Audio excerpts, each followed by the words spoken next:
Baik, perkenalkan nama saya Rita Angelina Rokaya dengan NIM 230404084. Di sini saya akan memaparkan materi analisis pengaruh subkontrak terhadap tanggung jawab dan biaya dalam proyek beraspal, studi kasus proyek pengaspalan jalan Rumah Sakit Umum Haji Medan. Nah, sebelumnya konstruksi adalah hal yang mendukung infrastruktur Indonesia.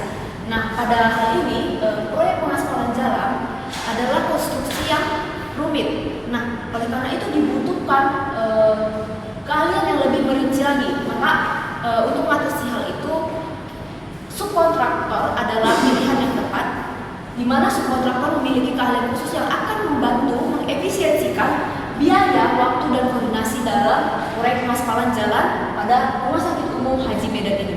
Di sini bisa kita lihat rumah sakit umum dan lokasi yang sudah dicantumkan di layar. Selanjutnya,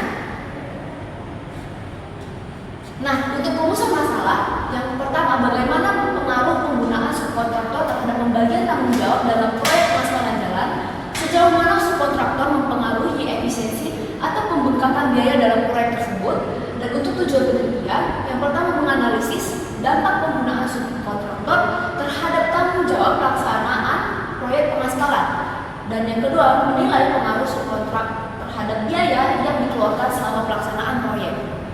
Selanjutnya, manfaat penelitian.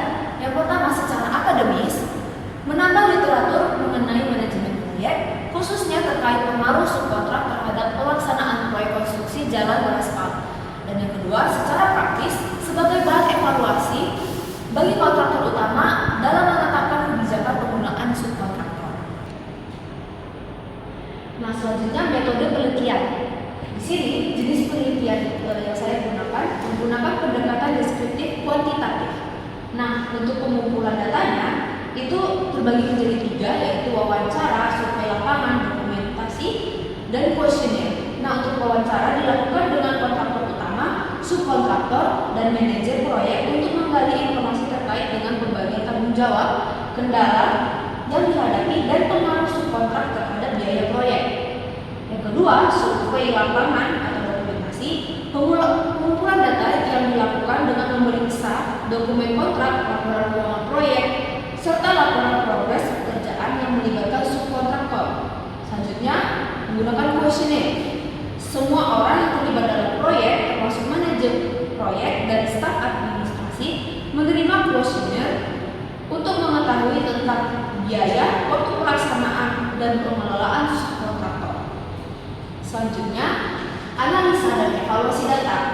Di sini, yang pertama adalah analisis deskriptif, digunakan untuk menggambarkan data karakteristik umum responden, proses pelaksanaan subkontrak, dan rincian biaya.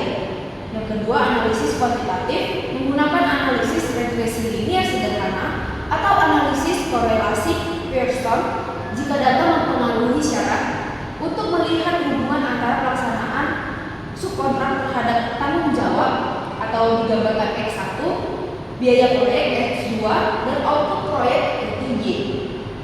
Selanjutnya, data yang sudah didapatkan dari analisa dan evaluasi data itu kita olah, baru kita masuk ke pembahasan, dan yang terakhir kita sampaikan kesimpulan yang sudah didapatkan dari keseluruhan penelitian.